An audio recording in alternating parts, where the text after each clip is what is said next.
Bienvenue à tous les participants. صحة شربتكم, صحة فطوركم. Et aujourd'hui, on va parler d'un sujet, du sujet suivant, c'est le transfert des embryons congelés vers une approche donc plus naturelle. Ça va être présenté par le docteur Mohamed Khrouf. Nous avons le plaisir d'avoir avec nous le docteur Jean-Marc Mayonga et docteur Hanan Loumi pour modérer ce webinaire. Et sans tarder, je vais passer une présentation de notre sponsor Merck, que je remercie énormément pour son soutien. Donc voilà donc la diapositive de la présentation des laboratoires Merck. On va la défiler.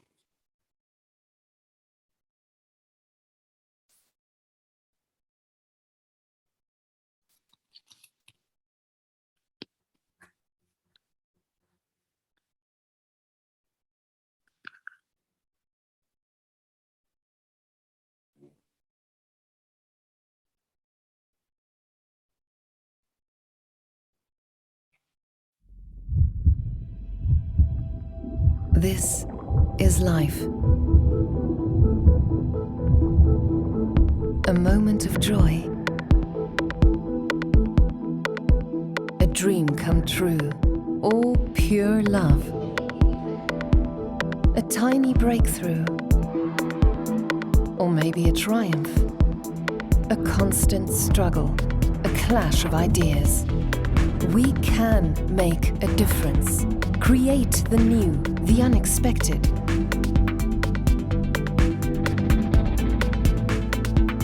Leading us to feel great, strong, or simply human. Constantly questioning, are we curious enough?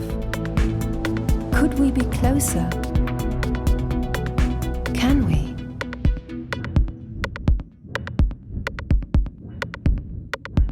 Can you feel it?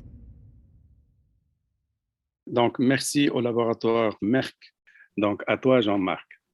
Alors, bonsoir à tous. C'est un grand plaisir d'être avec vous. J'avais déjà assisté à plusieurs webinaires de Fertilia et je pense que c'est une dynamique qui va être ascendante et je pense que c'est une dynamique ascendante et vertueuse et qui est dans l'excellence.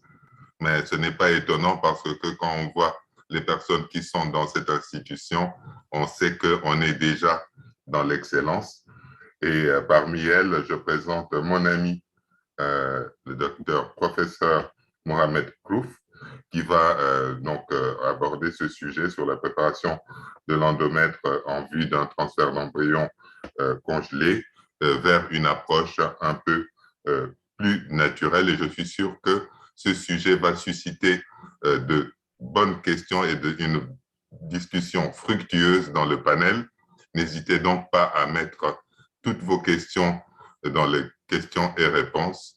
Et j'espère que nous allons avoir une belle session. À toi la parole, Mohamed.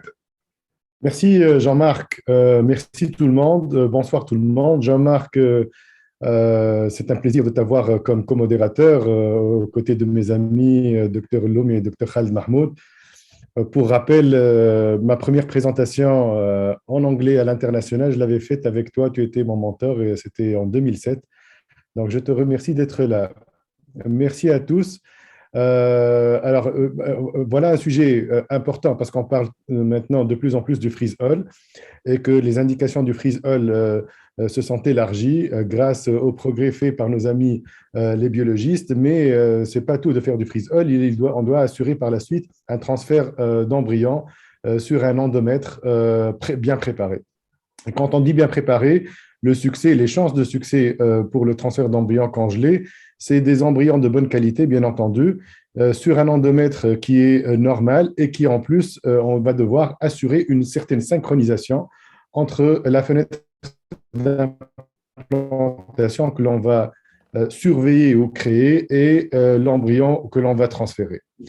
Pour ceci, disons qu'on dispose grosso modo de Il y a la substitution hormonale. Donc, ça, c'est ce que nous avons toujours fait, c'est-à-dire qu'on sait que l'endomètre doit recevoir une séquence œstrogène et progestérone, et on va apporter cette séquence de manière artificielle pour qu'on contrôle nous-mêmes exactement la durée du cycle, le jour du transfert, etc.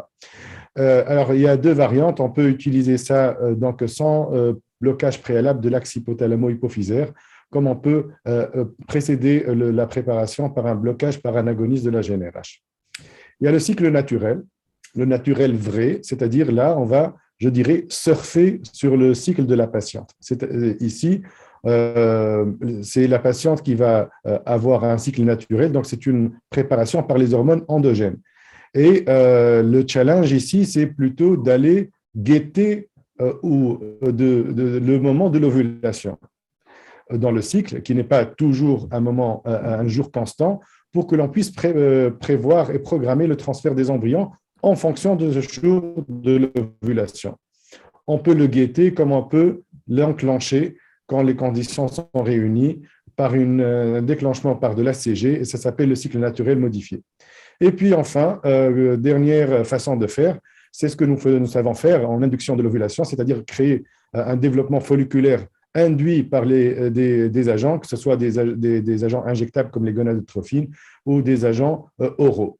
Alors, donc, vous voyez que nous avons tout un panel pour la préparation de l'endomètre, et le choix du protocole, eh bien, il va dépendre de plusieurs paramètres. Tout d'abord, ce que nous cherchons tous pour nos patients, c'est-à-dire l'efficacité. Et on va parler de ce que c'est l'efficacité en assistance médicale à la procréation. Longtemps, ça a été avoir un taux de bêta-ACG positif ou avoir des grossesses cliniques. C'était le paramètre le plus important. Mais bien entendu, vous le savez comme moi, qu'on parle de plus, et heureusement, de naissances vivantes, et je dirais même de taux cumulé de naissances vivantes. La sécurité aussi, c'est un deuxième paramètre important dans le choix de notre protocole. Les indications, toutes les patientes ne peuvent pas avoir tel ou tel protocole de préparation, et les contraintes qui nous sont imposées par notre activité et aussi par la vie professionnelle des patientes. Alors, j'ai choisi comme le veut l'esprit des webinaires Fertilia de parcourir ces différents protocoles ensemble en cas clinique. Et bien entendu, la participation interactive est plus que souhaitée. Alors, prenons l'exemple de ce couple. Un couple qui a 6 ans d'infertilité primaire inexpliquée. Madame a 36 ans, des cycles réguliers de 27 jours, des trompes normales, une AMH à 1,9, une échographie qui montre un utérus normal et un compte des follicules à 11. Monsieur qui a 41 ans et puis qui est en bonne santé, il est fumeur et avec un spermogramme qui est normal. Alors, ils ont eu une fécondation in vitro. On a utilisé 225 unités pour la stimulation en protocole antagoniste et on a eu plutôt un bon résultat en biologie puisqu'il y a eu 6 ovocytes matures sur 10 avec obtention de 3 blastocystes. Et donc, nous avons privilégié donc un single embryo de transfert, mais malheureusement ici, ce premier transfert a échoué. Heureusement pour nous, et grâce au progrès de la congélation, une FIV n'est plus égale à un transfert, bien entendu, mais à partir d'une FIV, on peut espérer plusieurs transferts et c'est comme ça qu'on augmente les taux cumulés de naissances vivantes. Alors, se pose la question ici, justement, quel protocole de préparation pour cette patiente qui est 36 ans, qui est normo-ovulante? Alors, j'ai mis cette fois-ci les 6 propositions, que ce soit un protocole avec substitution hormonale avec ou sans blocage, un cycle naturel modifié ouvré ou un cycle stimulé par gonadotrophine ou par les agents oraux. Et j'aimerais bien avoir votre avis. Qu'est-ce que vous allez choisir comme protocole de première intention ici?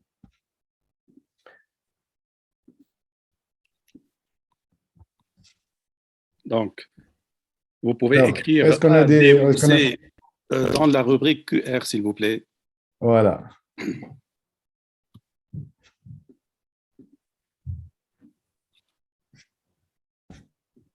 Est-ce qu'on a des débuts de réponse? Alors, on a un début de réponse. Le D pour le moment, le C. Voilà, moi j'ai fait mon choix, mais ça se discute. C'est vrai que le C ou protocole, D. Il y a un B aussi. Il y a je de vois, tout, hein. il y a de tout.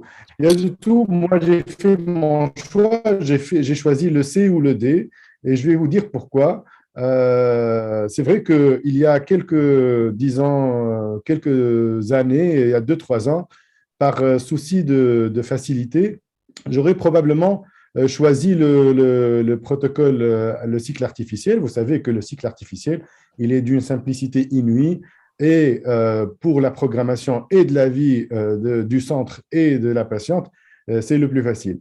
Ceci dit, Est-ce que tu permets, on n'avait Mohamed, pas tort à est-ce que Oui, tu permets de oui. poser la question suivante aux participants? Pourquoi ils ont fait leur choix? Pourquoi ils ont choisi le cycle naturel? Est-ce qu'on peut avoir des réponses pour ceux qui ont répondu donc cycle naturel? Pourquoi?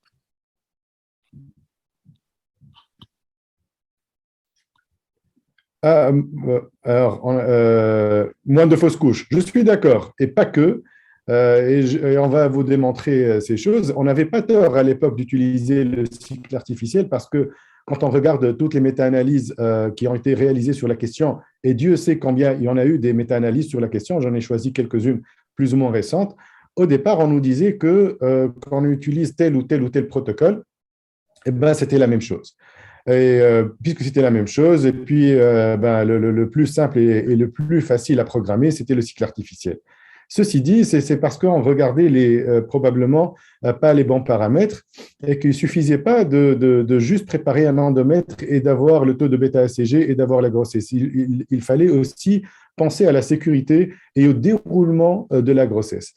Par la suite, on a commencé à se dire et à incriminer un tout petit peu les embryons congelés comme étant associés à plus de risques obstétricaux, comme les risques d'hypertension durant la grossesse, les macrosomies et les hémorragies du postpartum. En fait, ce n'était pas les embryons congelés qui étaient en cause, mais c'était la préparation que l'on utilisait, puisque les cycles artificiels, jusqu'à pas très longtemps, c'était le protocole le plus commun et le plus utilisé et le plus populaire.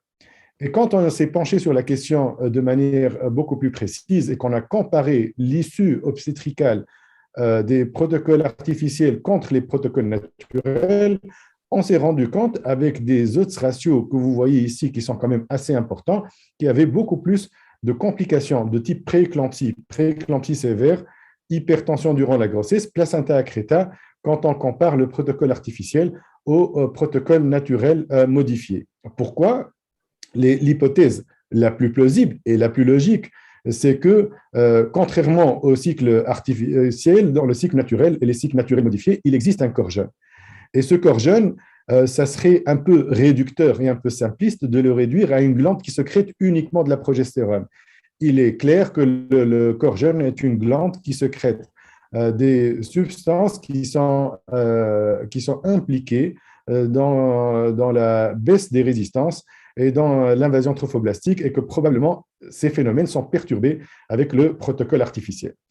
Et pas que, quand on avance un tout petit peu, et puisque le sujet est devenu un sujet à la mode et que les auteurs se penchent de plus en plus sur leurs résultats, et les méta-analyses sont réanalysées et ressortent, on voit encore sur cette méta-analyse tout à fait récente que, encore une fois, un risque augmenté d'hypertension, d'hémorragie du postpartum, de retard de croissance quand on utilise un protocole artificiel contre un protocole naturel. Et on commence même à parler d'un taux de naissance vivante qui est meilleur avec le protocole naturel. Ceci est encore plus vrai dans cette grosse étude multicentrique rétrospective française. Jean-Marc, tu pourras commenter cette étude, si, je pense que tu la connais. Eh bien, le taux de fausse couche aussi, avec le cycle artificiel, il est plus élevé. 36% ici, contre 23 et 25% pour le cycle stimulé et le cycle naturel.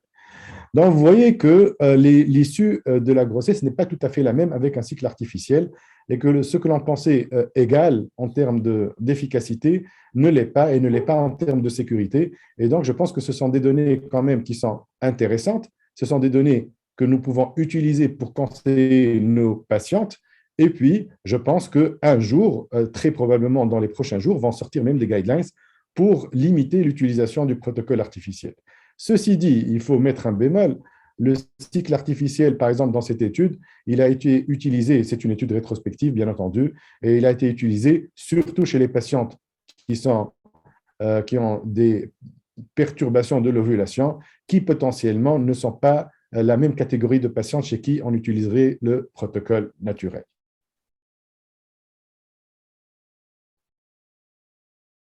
Donc, pour conclure avec ceci, il faut revenir à cet adage, chasser le naturel, il revient au galop.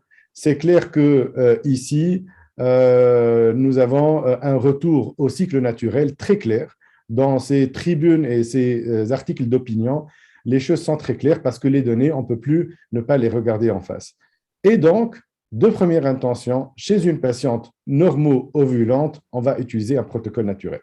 Alors, on va voir comment, rapidement, à partir de ce cas clinique, cette patiente, on l'a vu au 10e jour de son cycle, elle avait un oestradiol à 126, une LH à 3,6, un endomètre à 6,5 et un ovaire droit qui montrait un follicule de 14 mm.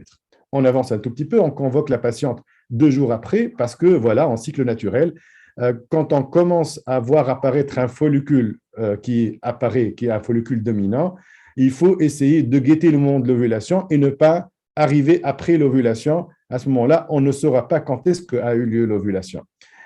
Voilà, donc à J12, un oestradiol à 207, une LH à 3,9, donc l'LH on n'a pas encore un pic, et l'endomètre est à 7,5 avec un 18 mm sur l'ovaire droit. Alors ici, il y a deux possibilités.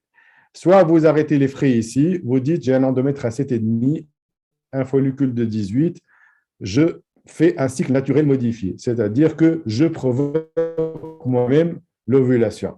À ce moment-là, injection d'ACG le même jour, on fait le calcul que l'on a en in vitro, c'est-à-dire 2 jours après, c'est le jour de follicule, et donc j'ai des blastocystes, donc mon transfert va se faire à J5, donc le lundi dans ce cas-là. Sinon, vous pouvez continuer le naturel jusqu'au bout et non pas déclencher ce jour-là, mais reconvoquer la patiente le lendemain. Et là, vous allez avoir, par exemple, ici, un pic de LH avec un follicule à 20. Quand on a un pic naturel de LH, le jour de la rupture du follicule n'est pas 2 jours après, n'est pas 36 heures après, mais plutôt 24 heures après. Et le J0 sera considéré le jour du lendemain. Et ainsi, on va continuer le même calcul et on va transférer l'embryon, le blastocyste, à J5. Donc, voilà comment on programme un cycle naturel et un cycle naturel modifié. Alors, vous pouvez, si vous voulez vous assurer encore plus que la rupture du follicule a bien eu lieu suite à ce pic de LH, vous pouvez encore convoquer la patiente. N'oubliez pas que chaque convocation de patiente, c'est des jours de consultation en plus, des frais en plus pour la patiente, des déplacements. Et ça, c'est l'un des gros inconvénients des cycles naturels purs, c'est-à-dire c'est des cycles qui mobilisent la patiente et l'équipe soignante pour surveiller le pic de LH. Là, vous allez apercevoir un follicule rompu et si vous dosez la progestérone le lendemain, vous allez avoir une ascension de la progestérone. Donc, en gros, la cinétique que l'on va observer en naturel, c'est là, vous avez le jour de l'ascension de la LH, l'œstradiol est encore élevé, la progestérone est encore basse. Le lendemain de l'ascension de la LH, la LH va amorcer une descente, mais va rester toujours un peu élevée, mais l'œstradiol va chuter. Donc, on pourrait considérer que le jour du pic de LH, c'est le J-1 de la chute de l'œstrogène. Et puis par la suite, à LH plus 2, vous allez avoir l'ascension franche de la progestérone. Voilà. Alors, faut-il, quand on a fait du cycle naturel, faut-il soutenir la phase lutéale? Les études sont contradictoires. Beaucoup d'études disent qu'il est préférable de le faire.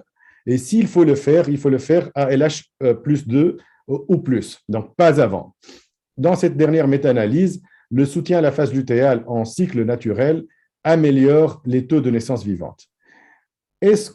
Pourquoi on a ces études contradictoires et est-ce qu'il faut le faire en pratique? Pour le moment, on n'a pas beaucoup d'éléments pour répondre à cette question, mais disons que l'un des éléments de réponse pourrait venir de cette étude très intéressante qui, à la lumière de ce qui se passe en cycle artificiel, les auteurs ont dosé la progestérone en cycle naturel la veille du transfert du blastocyste. Et ils ont montré qu'il y avait un groupe de patients qui avaient des progestérones issus de la sécrétion du corps, patients qui avaient une progestérone supérieure à 10. Et quand la progestérone était inférieure à 10, les taux de grossesse, de naissance vivante étaient inférieurs et les taux de fausse couche étaient plus importants. Donc, il est possible que l'on arrive aussi à identifier une catégorie de patients chez qui la sécrétion naturelle de progestérone est insuffisante et chez qui ces patientes-là pourraient bénéficier d'un soutien à la phase lutéale. Voilà. Est-ce que vous voulez qu'on passe au deuxième cas clinique ou est-ce qu'il y a déjà des questions? Oui, Mohamed, je pense qu'on doit s'arrêter un peu pour poser quelques questions. Hanan et Jean-Marc vont peut-être relever les questions. Alors, j'ai une question. Il y a un spectateur anonyme qui demande est-ce qu'on peut programmer un replacement d'embryon congelé sur cycle naturel chez les PCOS? Ah, c'est le deuxième cas, ça. Donc, je vais répondre sur le deuxième cas clinique. Oui, la question, il y a eu une question sur pourquoi tu ne doses pas la progestérone, mais je pense que tu viens d'aborder un peu, débaucher le début de réponse concernant cette question pour le dosage de la progestérone. Sinon, voilà. Par rapport aux… Je peux dire, je pense… Oui, avantage 2. Les avantages du cycle naturel, oui, je disais… c'est que ça évite la toxémie gravidique lors de la survenue d'une grossesse, c'est-à-dire en périnatalité. Voilà, alors je vais répondre à ces deux questions.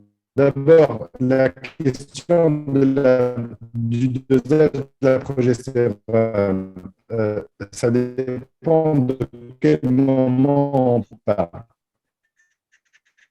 Si on parle du moment avant l'ovulation,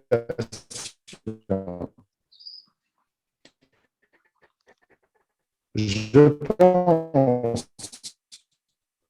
que les filles, pour utiliser le pic, ce gène-là s'ascensionne à LH+2. Maintenant, la progestérone à doser en phase lutéale pour s'assurer que le corps jeune sécrète bien de la progestérone, moi je le fais. Mais il n'y a pas de standard ou d'études, à part celle que j'ai présentée, qui défend cette idée-là. Et par rapport à la toxémie et la prééclampsie plutôt, on a bien vu que… Est-ce que tu peux répéter parce qu'on ne t'entend pas très bien. Donc, tu as commencé une idée et on n'arrive pas à suivre parce qu'il y avait des coupures. À propos du dosage de la Bien, progestérone. je vais… Le dosage de la progestérone. Il y a deux moments où on peut doser la progestérone. Soit en phase folliculaire. Là, il n'y a pas d'intérêt si jamais on est en train de suivre en échographie avec le 2 et la LH, s'il n'y a pas de corps jeune, c'est qu'il n'y a pas eu de progestérone élevée. La progestérone va s'élever à LH+2. Ça, c'est pour ce qui est de la phase folliculaire.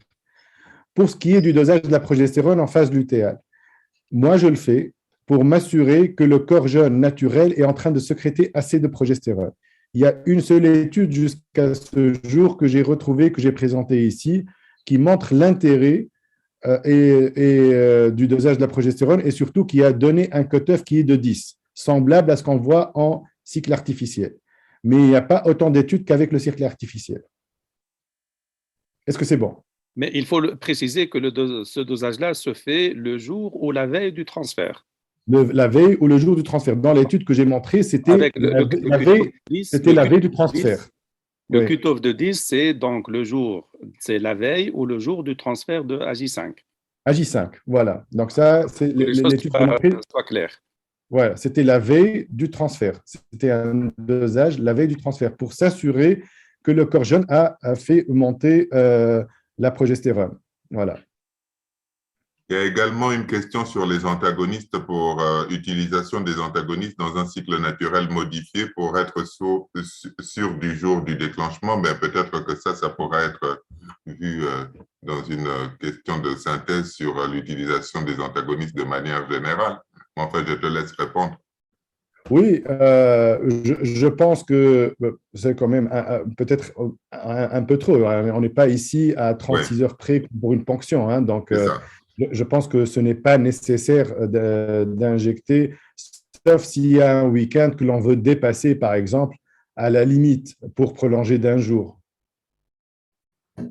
Il y a une autre question. Oui. Quelle quantité d'ACG utiliser en cycle naturel? Bah, les deux standards, 6500 sur ce qu'on a en boîte, je pense que c'est largement suffisant pour induire une ovulation. OK. Il y a Dr Elias Soukeh qui demande pourquoi LH plus 2 pour soutenir la phase lutéale. Pourquoi LH plus 2 pour soutenir la phase lutéale? Je pense qu'on ne s'est pas bien compris. Je dis que la progestérone naturelle, après, dans un cycle naturel, elle va s'ascensionner à LH plus 2. Maintenant, doser la progestérone pour vérifier si le taux est assez bon et assez haut pour savoir si on soutient ou non la phase lutéale, l'étude a été faite pour un dosage la veille du transfert d'un blasto, donc à J4, et non pas à LH plus 2. Et il y a Dr Jouhra qui demande à quelle dose vous supplémentez la phase lutéale dans le cycle naturel. Alors, pas de standard ici. Moi, quand je dois supplémenter, je fais du 400. Mais il n'y a pas de standard. Il y a de tout dans les études. Alors, vous faites quand même le transfert si la progestéronémie est inférieure à 10 nanogrammes par ml? Moi, je le fais. Dans l'étude que j'ai montrée, il n'a pas été montré un bras où c'était inférieur, où on a supplémenté et on a pu ce qui a été démontré en cycle artificiel. Je le fais et je suis en train de voir les résultats. Donc, je vais vous en dire plus. Et est-ce que tu annules si le taux est au-dessus de 30? Alors ça, c'est une bonne question. Il y a une étude qui avait montré que les taux supérieurs à 50 étaient délétères pour les résultats, mais je n'en ai pas vu d'autres. Pour le moment, je n'annule pas. Mais encore une fois, comme le sujet devient extrêmement intéressant, je pense qu'on va avoir bientôt des résultats dans le centre. Voilà. On manque d'études pour ça. On manque d'études, mais nous, personnellement, je trouve que le sujet est tellement intéressant parce que, pour une fois, on monitore la phase folliculaire et on monitore très peu la phase lutéale. Et je pense que la phase lutéale mérite d'être monitorée de la même manière, oui. Il y a une autre question qui demande est-ce que les mêmes taux de progestérone sont les mêmes en J3 et en J5? Alors ça, probablement pas, parce que la progestérone va aller crescendo. Maintenant, on a eu une seule étude en cycle naturel où on dose la veille du transfert en J5, donc à J4, et on n'a pas d'autres références. Donc, je n'ai pas de référence, je n'ai pas trouvé d'études, je n'ai pas de données en cycle naturel comme il en existe en cycle artificiel. Alors, il y a Dr Ahmed Halouini qui demande, pour éviter les transferts le week-end, le dimanche, est-ce qu'on peut ajouter de la progestérone vaginale pour pouvoir faire le samedi, pour avancer le Oui, transfert? c'est une bonne question. Il y en a qui font ça. Alors ça, ce n'est pas publié, mais il y en a qui font ça. C'est-à-dire que, comme il a dit, au lieu d'attendre le pic de LH ou déclencher, ils vont aller donner tout de suite de la progestérone. Alors, ce n'est plus un cycle où on va avoir forcément un bon corps jeune, je pense, puisque il est possible qu'on inhibe la LH endogène avec de la progestérone. Donc, je ne sais plus si on peut l'appeler un cycle naturel.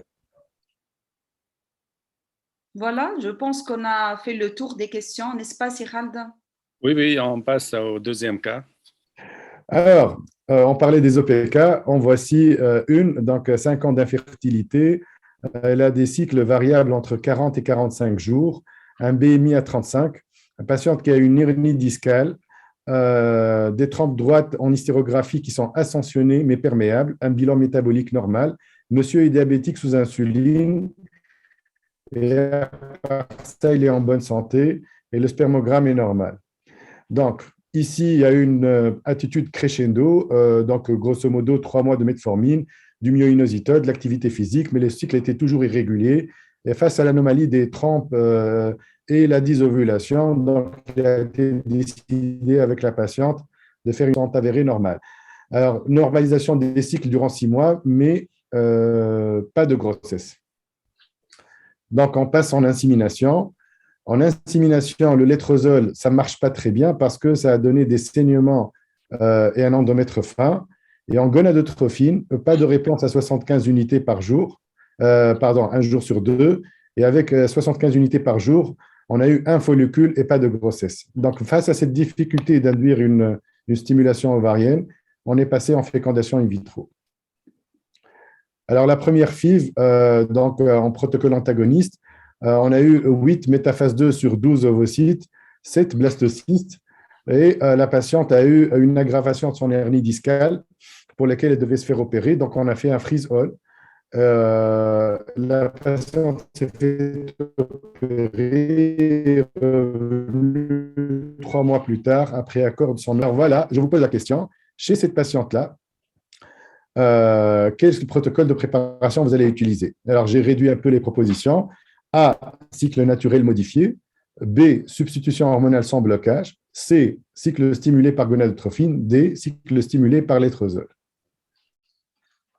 On laisse quelques secondes pour le vote.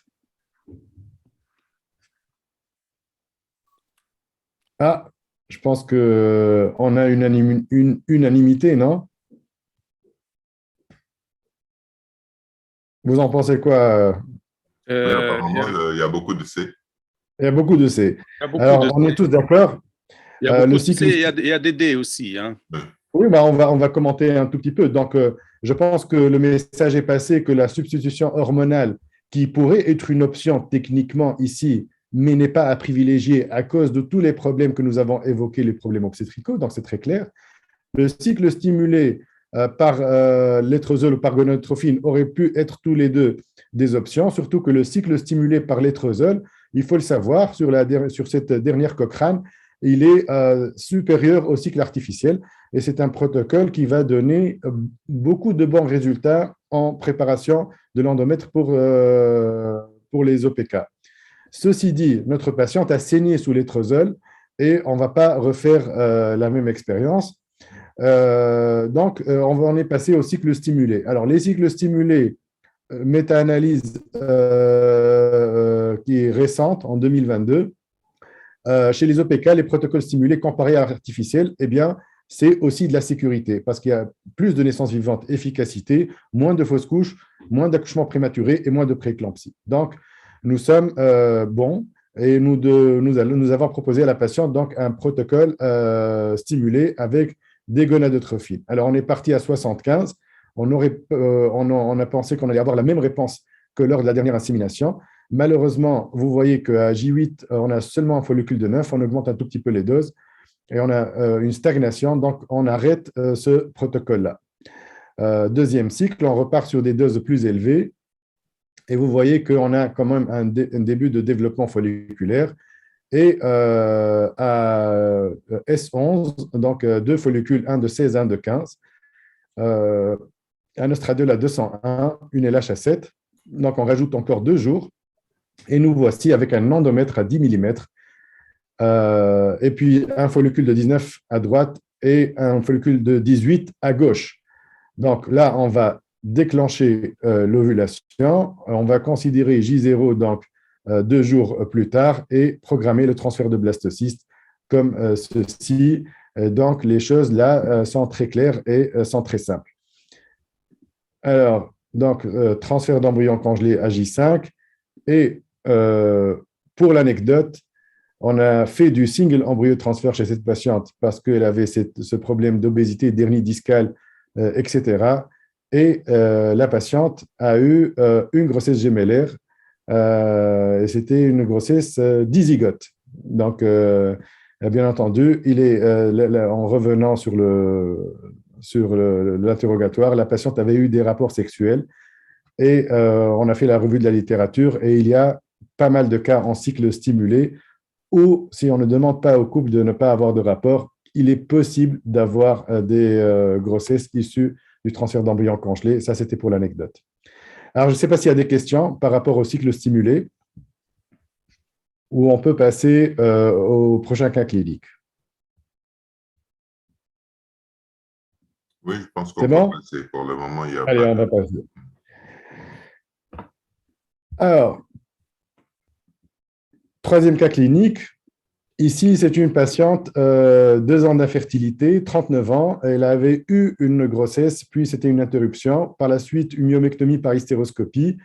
Elle a des cycles de 25 jours, une AMH à 2, donc une réserve normale malgré ses cycles raccourcis. À l'écho, 16 follicules, mais les ovaires étaient un peu, pas les ovaires, les follicules augmentés de taille à J2. Utérus adénomyosique, monsieur 39 ans, père d'un enfant d'un premier mariage et au spermogramme tératospermie modérée. Alors, voici l'échographie. Vous voyez que la face postérieure de l'utérus est assez asymétrique par rapport à la face antérieure avec un aspect adénomyosique. Donc, protocole lent chez cette patiente, 225 unités, 6 follicules, 5 ovocytes, dont 2 seulement matures, qui ont donné 2 embryons à J3 qu'on a transférés et pas de grossesse. Alors, pour la deuxième FIV, on a changé de stratégie. On s'est dit on va stimuler un maximum puisque les 225 unités, malgré que la réserve ovarienne est normale, eh bien, la patiente a été une répandeuse suboptimale et on va réaliser un blocage durant 3 mois pour cette adénomiose, puis réaliser un transfert d'embryon congelé.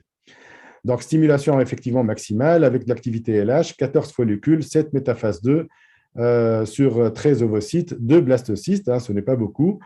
Et finalement, donc, on va préparer cette patiente. Elle va avoir son blocage. Donc, elle a eu 3 mois de blocage par agoniste. Et 15 jours après la dernière injection, elle revient nous voir pour transférer ses embryons. Alors, on a la surprise de voir que l'utérus a un aspect amélioré, entre guillemets, par rapport à l'aspect initial, avec une diminution de la taille de l'utérus qui a retrouvé des mensurations normales. Et on va préparer la patiente pour recevoir ses embryons. Alors, quelles sont les possibilités que je mets ici? Substitution hormonale, cycle naturel vrai, cycle stimulé par des GO. Quelles sont vos réponses? Qu'est-ce que vous proposez? Alors, je rappelle aux participants qu'ils doivent poser, donc écrire leurs questions dans Q&R et non dans discuter, s'il vous plaît. Alors, donc cette patiente, je rappelle, 3 mois de blocage par agoniste pour son adénomiose. 15 jours après la dernière injection, revient nous voir, aspect amélioré. Donc, qu'est-ce que vous proposez? Alors, messieurs les modérateurs, messieurs, dames les modérateurs, est-ce que nous avons une tendance ou est-ce qu'on a de tout? Bon, il y a le A et le D. Le A et le B. Le A et le B. Alors, donc, bien entendu, on aurait aimé, et ça c'est un cas clinique pour justement montrer qu'on aimerait faire du naturel à tout le monde, mais on ne peut pas le faire à tout le monde. Et que, bien entendu, cette patiente qui a reçu 3 mois d'agoniste, elle ne va pas avoir de cycle naturel d'ici encore 1 mois. Donc, le B n'est pas possible. Le cycle stimulé par gonadotrophine pourrait être possible, mais après 3 mois d'agoniste chez une patiente qui est déjà une répandeuse suboptimale, eh bien, elle va consommer beaucoup de gonadotrophine pour pouvoir développer un follicule ou 2. Les agents oraux ne marcheront pas parce que l'hypophyse est complètement vide après ces 3 mois d'agoniste.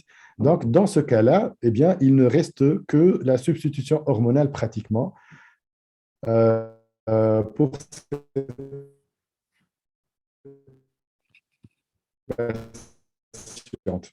Donc, ça, c'est un cas simulé en priorité, mais c'est toujours possible chez toutes les patientes. Alors, voilà comment ça se passe. Bien entendu, ça, je ne vous apprends rien. On a donné des œstrogènes pendant 10 jours. Après un contrôle, on voit que l'endomètre est encore à 5,5, la progestérone est basse, les ovaires sont au repos, ce qui est attendu et ce qui est voulu. Mais l'endomètre n'a pas une épaisseur adéquate. On passe ici, petite astuce, à un comprimé le matin par voie orale, un comprimé midi par voie orale et un comprimé par voie vaginale. Et on a une amélioration de l'endomètre. Alors, on ne sait pas trop si c'est le passage par la voie vaginale ou si c'est le prolongement des oestrogènes qui a fait qu'on a récupéré un bon endomètre. Et ici, donc, le calcul est plus facile puisqu'on va introduire, par exemple, le lendemain, la progestérone par voie vaginale. Et le compte se fait comme ceci. Le jour de l'introduction, c'est le J0, et puis par la suite, J5, 5 jours de progestérone, et on fait le transfert. Alors, je mets aussi ce cas clinique pour une petite astuce. C'est comme ici, on est obligé de faire de l'artificiel, autant profiter de ces avantages qui nous permettent d'avoir une bonne programmation comme on le veut. Un J5, le transfert aurait eu lieu le... Donc, bien entendu, si vous faites du blastocyste avec l'artificiel, on n'introduit pas un mardi les progestatifs pour ne pas avoir à faire les transferts le dimanche. Si le dimanche est le jour de repos, mais pour nos amis algériens qui nous écoutent, je pense que le jour de repos, c'est le vendredi. Donc, vous ajustez, mais enfin, vous avez compris le principe. Alors, ici, j'ai mis aussi que la progestérone, la veille du transfert, était à 14. Vous savez que vous l'avez, je pense que maintenant tout le monde le sait, on dose la progestérone la veille ou le jour du transfert du blastocyste, et si elle est inférieure à 10, avec la forme vaginale, on ajuste avec la forme sous-cutanée si elle existe sur le marché. Chez nous, elle n'existe pas, donc on ajuste avec la forme intramusculaire. Voilà, avant de passer au quatrième cas clinique, je ne sais pas s'il y a des questions. Clinique, la majorité avait répondu au cycle donc, substitutif. Hein, donc, les participants étaient d'accord avec toi, Mohamed. Et en fait, moi, je voulais faire une remarque par rapport à l'utilisation des analogues dans un contexte d'adénomiose. Dès le départ de l'utilisation de l'analogue, on est déjà dans un cycle artificiel parce que, en fait, on a commencé, je vais dire, la désensibilisation non seulement hypothalamo-hypophysaire, mais aussi utérine par rapport à l'adénomiose. Donc, il n'y a qu'un seul chemin, quoi. C'est le cycle artificiel derrière. Absolument. Absolument. Absolument, c'est le seul chemin. Il y a quelques publications comme ça, dans des cas d'adénomiose comme celle-là, parfois avec ou après échec de transfert répété, où on a des 3 mois, 3 mois ou 6 mois d'analogue. Il y a eu même des publications sur des fausses couches sans explication ou avec des analogues, on a réussi à dépasser le problème. Bon, ça, en tout cas, je me permets de vous dire qu'on a prévu donc, un webinaire sur l'adénomiose, l'énigme de l'adénomiose en fécondation in vitro. Quelle solution ça va être dans c'est très bien. Pas le prochain webinaire, mais le webinaire d'après. Donc, on va en parler de l'énigme de l'adénomiose en FIV. Hein. Parfait. Ce qui me permet d'enchaîner sur le quatrième cas clinique. Voilà, donc un couple qui a déjà eu 2 enfants. C'était une gemellaire avec une première FIV. C'est une infertilité masculine sévère, une cryptozoospermie. Les cycles de madame qui a 37 ans sont réguliers. Elle a encore 4 blastocystes qui sont congelés. Bon, il y a eu une synéchie centrale qui a été traitée. Et la particularité de ce couple, c'est qu'ils habitent un village qui est à 25 km de Monastir, qui est déjà une ville du Sahel.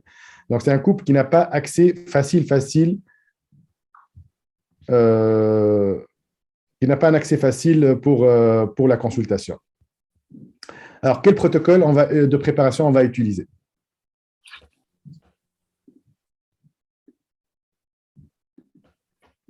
Alors, j'ai mis donc les 6 protocoles cette fois-ci pour laisser tous les choix. Donc, que ce soit la substitution hormonale avec ou sans blocage, le cycle naturel vrai ou modifié, et le cycle stimulé qui soit avec des gonadotrophines ou des agents oraux. Les réponses dans la rubrique Q et R, s'il vous plaît. Pas d'en discuter. Alors, on a substitution hormonale. Donc, je vois une première réponse, c'est ça? Il y a des C et des B. On a tout. Des C et des B. Des C et des D. Ici, toutes les raisons sont bonnes pour utiliser un cycle naturel ou un naturel modifié, puisque c'est une patiente qui est normo-ovulante et qui n'a pas d'indication pour un autre protocole. Donc, il faut jouer la sécurité encore une fois. Alors, protocole naturel, cycle naturel numéro 1. Donc, on essaye, on la convoque à J11, elle fait un dosage et puis elle fait une échographie chez un collègue dans la ville la plus proche.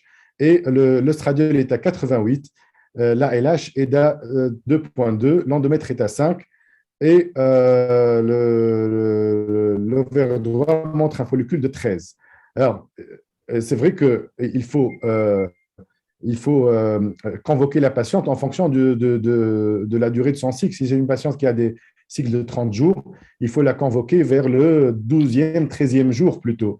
Mais si c'est des patientes à cycle qui ont 28 jours, il faut les convoquer entre le 11e et le 12e jour pour ne pas rater une ovulation. Alors ici, on lui a fait faire un dosage le dimanche le lendemain pour comprendre un peu ce qui se passe. On n'a pas fait d'échographie, donc œstradiol à 121. Et puis, encore le lundi, un dosage. Et ça, encore une fois, c'est les inconvénients des cycles naturels, où on voit un œstradiol à 204, mais déjà une LH qui s'élève avec un follicule à 18 et un endomètre à 7. Alors, dans cette configuration, le J0, c'est le mardi, et bien entendu, le transfert, c'est le dimanche. Donc, ça, c'est première difficulté pour ce couple qui va venir de loin, qui n'a pas forcément des facilités de transport. Et puis aussi, il faut aussi connaître cette étude, je pense, qui est intéressante, où en cycle naturel, on montre que la durée d'exposition de l'endomètre à un œstradiol supérieur à 100 est importante, avant le pic de LH, est importante pour les taux de grossesse. C'est-à-dire que si des patientes ont eu une ovulation très rapidement, n'ont pas été assez exposées à un oestrogène qui est élevé, elles ont moins de chances de succès. Alors ici, on a préféré décaler, on a repris sur un autre cycle. Alors, il y a une variation intercycle, donc il ne faut pas dire que cette patiente va avoir forcément le même problème, le même cycle. Donc, par la suite, à S9, donc, on a eu une réponse plus rapide, 109 d'œstradiol, 6 mm d'endomètre. On a convoqué le lundi cette fois-ci, 198 d'œstradiol, endomètre à 7 mm et follicule de 16. On se rapproche ici des critères. Donc, on va resserrer la surveillance. Et le mardi, donc 285, ouf, il n'y a pas, donc ici, pas encore de pic de LH, endomètre à 9 et follicule de 19. Pour ce couple pour qui c'est difficile d'aller faire les allers-retours, on peut arrêter les frais ici et faire tout simplement un déclenchement de l'ovulation sans attendre l'ovulation naturelle qui demanderait un dosage supplémentaire. Donc, on peut mettre de la CG et calculer, comme toujours, le J0 2 jours plus tard et le J5, et on fait le transfert. Alors ici, on a fait un dosage de progestérone la veille, et il était à 6,8, et on a supplémenté par 400 mg de progestérone vaginale. Clinique. Je ne sais pas s'il y a des questions sur le cas clinique précédent, avant de passer au dernier cas clinique.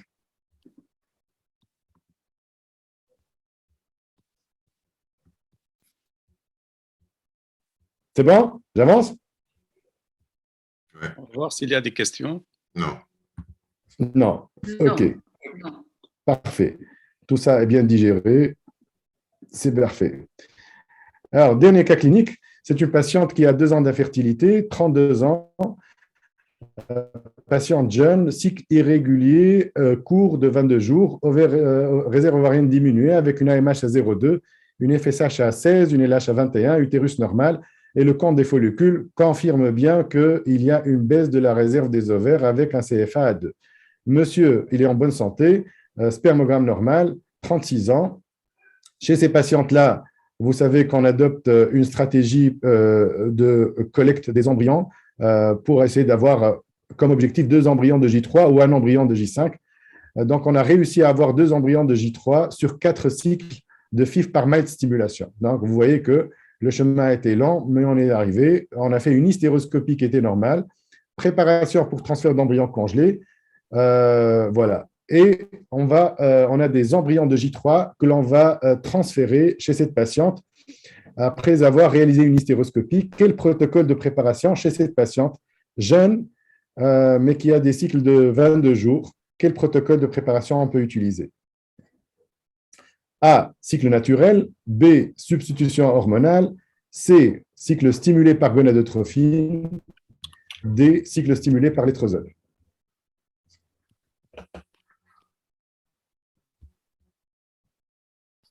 Alors, Il y je a laisse B et voter. C. B, donc on a beaucoup de B, je vois, non? B et C, c'est ça? B et C. Ouais. Alors, on va commenter. Donc, le cycle naturel, tout le monde a compris ici que ce n'est pas possible. Les cycles qui sont courts, irréguliers, chez une patiente qui a une dysovulation, cette fois-ci, non pas parce qu'elle est OPK, mais parce qu'elle est en insuffisance ovarienne. Le C et le D, non, moi, ce n'est pas ma préférence personnelle parce qu'on sait ces patientes qui ont ces cycles courts, chez qui il y a une insuffisance ovarienne, quand on va les stimuler, on va avoir des réponses qui sont souvent assez rapides et avec des corps jeunes par la suite où on n'est pas sûr de la qualité de la sécrétion de progestérone. Donc, je pense ici, encore une fois, on est un peu obligé de nous plier et d'avoir recours à la substitution hormonale. C'est ce que nous avons fait. Et vous voyez qu'on a mis 6 mg et au 10e jour de préparation, quand on a fait un contrôle, on a trouvé un corps jeune, un endomètre à 6 et une progestérone élevée. Donc, cette patiente, malgré la mise sous 6 mg, a ovulé. Et c'est souvent le cas de ces patientes en insuffisance ovarienne où on a du mal à les contrôler avec seulement 6 mg. Donc, bien entendu, le cycle est annulé puisqu'il y a eu ovulation précoce et qu'on ne peut pas transférer dans ce cas-là. Alors, que faire pour le B, substitution hormonale avec blocage préalable par agoniste? Cycle stimulé par létrozole ou utilisation d'une dose initiale de 8 mg.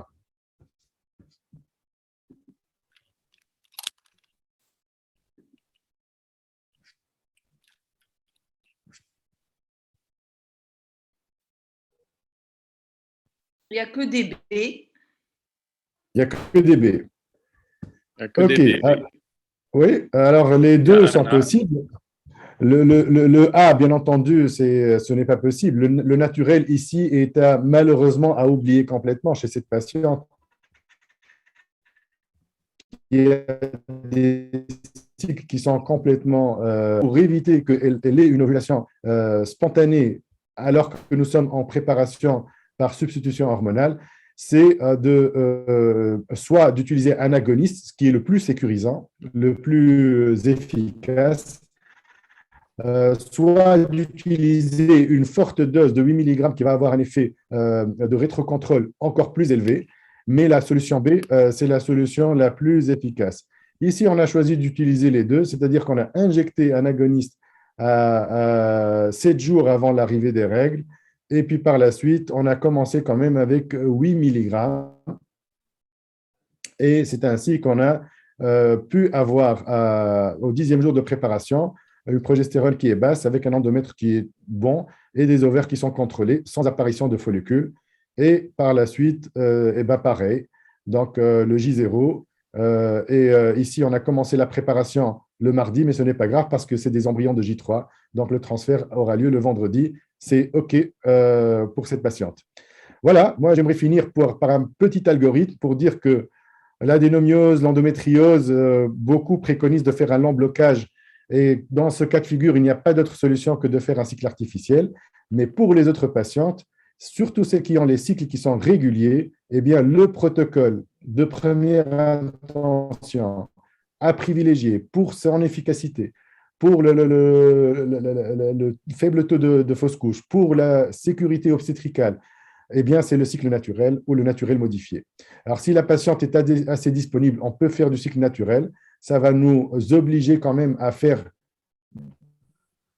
un bon nombre de monitorages hormonaux et échographiques. Si la disponibilité n'est pas au rendez-vous, eh bien, on peut écourter un tout petit peu le cycle naturel en faisant un naturel modifié, en déclenchant l'ovulation. Maintenant, si les cycles sont irréguliers pour une raison ou pour une autre, comme on l'a vu sur ces cas cliniques, eh bien, on ne pourra pas utiliser le cycle naturel. À ce moment-là, on va évaluer la situation. S'il y a un risque d'échappement en cours de préparation par cycle artificiel, on utilisera les agonistes. Ben sinon, s'il n'y a pas de risque d'échappement, on utilise un cycle artificiel sans agoniste. Et puis par la suite, donc, si on a utilisé le cycle artificiel et qu'il y a eu ovulation prématurée en cours de route, eh bien, on peut revenir vers le blocage par agoniste et puis le cycle artificiel. Donc, je pense que le message est très clair. Retour vers le naturel, oui, mais pas par effet de mode, mais c'est juste que c'est le de la science actuelle qui prouve et son efficacité et sa sécurité. Et donc, je sais que ça oblige les centres à travailler plus. On va faire venir les patientes un peu plus, mais rappelez-vous ce que nous faisons en stimulation quand nous faisons des transferts en frais. Nous faisons venir les patientes très souvent et elles viennent quand elles savent que c'est pour leur bien et pour leur sécurité. Donc, voilà, j'ai fini avec ça. Je ne sais pas s'il y a des questions. Et en tout cas, je vous remercie pour votre patience et pour avoir assisté si nombreux le soir à notre webinaire. Merci, Mohamed. Donc, à toi la parole, Jean-Marc, et on voit s'il y a des questions.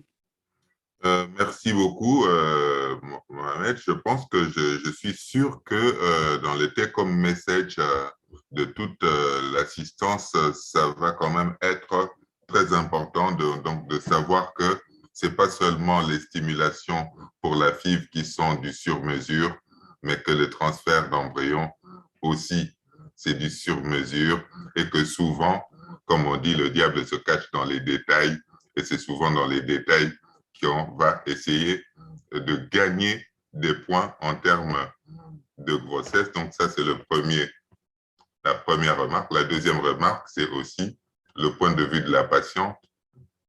On parle de plus en plus des patient-centered medicine, c'est patient-centré.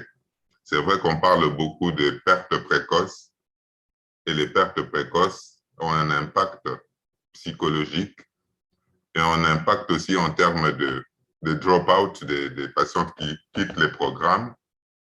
Et puis, au final, c'est aussi des pertes précoces qui allongent la durée d'obtention de grossesse. Donc, de ce point de vue-là, en se concentrant sur la prise en charge des transferts d'embryons congelés, on peut gagner sur tous ces points. En tout cas, bravo, c'était vraiment très clair.